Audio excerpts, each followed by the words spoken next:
Back, eh? And how was our friend Calselmo? Was there something else?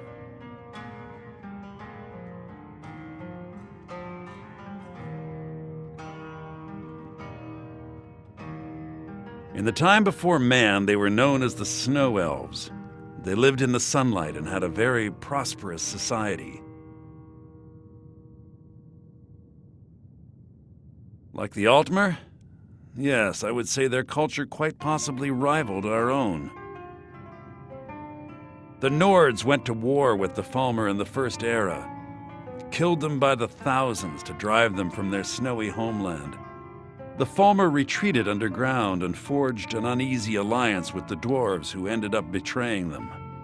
This betrayal made them what they are now, horrible, blind monstrosities with a burning hatred of any but their own kind. Yes, I suppose you're right. Forgive me. I've lost several close friends to the Falmer, and it tends to distort my view.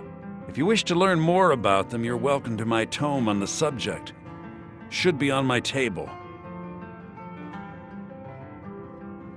Besides the fact that there are only a handful of people in Tamriel that even recognize the language, I'm fairly certain he was planning some sort of a heist that involved a deep understanding of the Falmer language. Sadly, we never had the opportunity to speak about the details.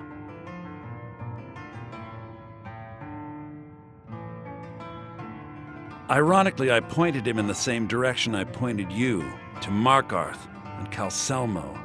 I'm only hoping whatever means he used to learn the language will still be available to you. He was a dear friend of mine, and a surprisingly astute pupil of academia. I was devastated when he was killed. I suppose that risk always coexisted with his line of work. I just never thought his luck would run out.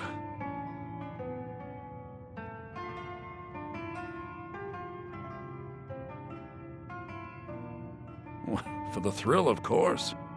He was quite clear that he felt more in his element climbing through a window rather than hunched over a dusty tome.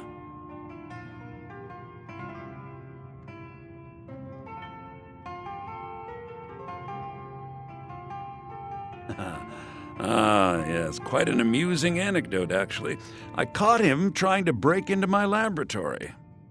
I was about to show him the error of his ways when he made a curiously astute comment about my research notes. I was astounded, and in turn it led to a conversation. Who would have imagined it would lead to such a strong friendship?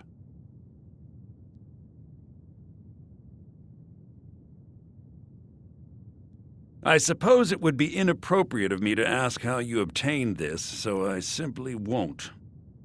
A rubbing, eh? Odd. I expected notes. I understand. Now, let me take a good look at this. Over here, please.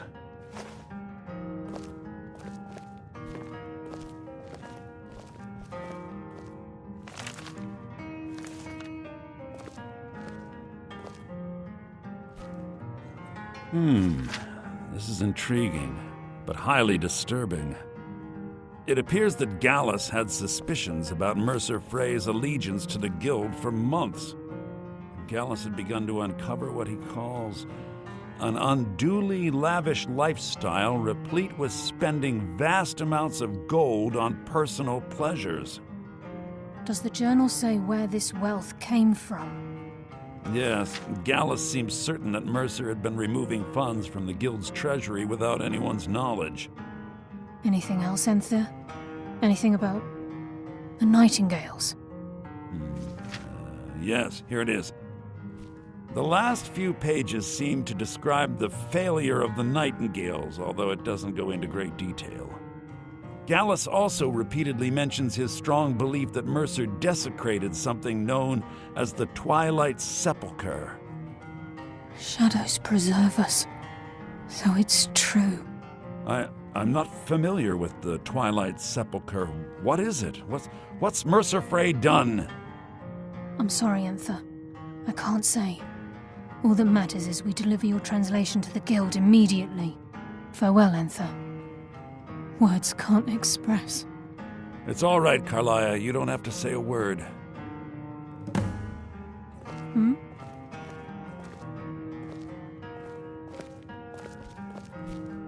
Listen, all I want is the truth to be revealed to the Guild.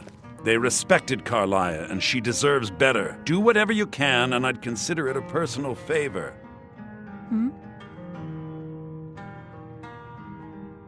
Mercer lied to the Guild, branded me a murderer, and slandered my name across his network of contacts.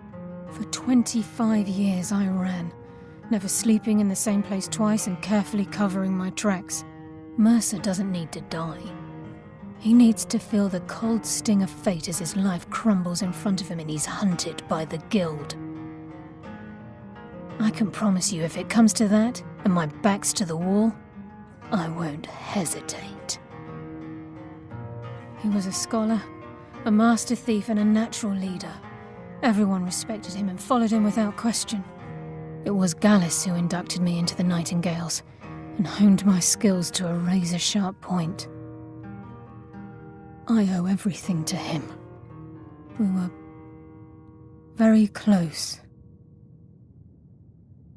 Gallus once said he felt comfortable around me, able to let his guard down. I can't help but think that I'm responsible for what happened to him.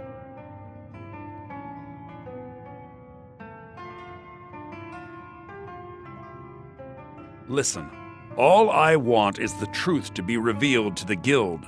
They respected Carlia, and she deserves better. Do whatever you can, and I'd consider it a personal favor. If trying to rid yourself of stolen goods becomes a burden and you find yourself in Winterhold, visit me at the college. I've been known to handle items of questionable interest from time to time, and I'll see what I can do. If you have further need of me, you can find me in the college. We must hasten to Riften before Mercer can do any more damage to the Guild. You've come this far, so I see no harm in concealing it any longer. The Twilight Sepulchre is the temple to Nocturnal. It's what the Nightingales are sworn to protect with their lives. Everything that represents Nocturnal's influence is contained within the walls of the Sepulchre. Now it seems Mercer's broken his oath with Nocturnal and defiled the very thing he swore to protect. I felt the same way when Gallus first revealed these things to me. I think given time you'll understand what I mean. As a Nightingale, I've been sworn to secrecy regarding the Sepulchre. I know the Guild doesn't do much to foster faith, but I'm going to have to ask that you continue to trust me.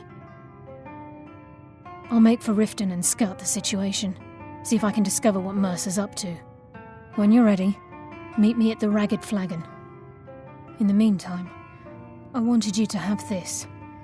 It belonged to Gallus, but given the circumstances, I think he'd approve.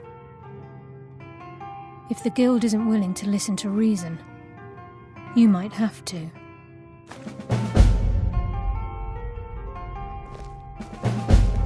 I'm assuming you're here for more than a social call. Down to business, eh?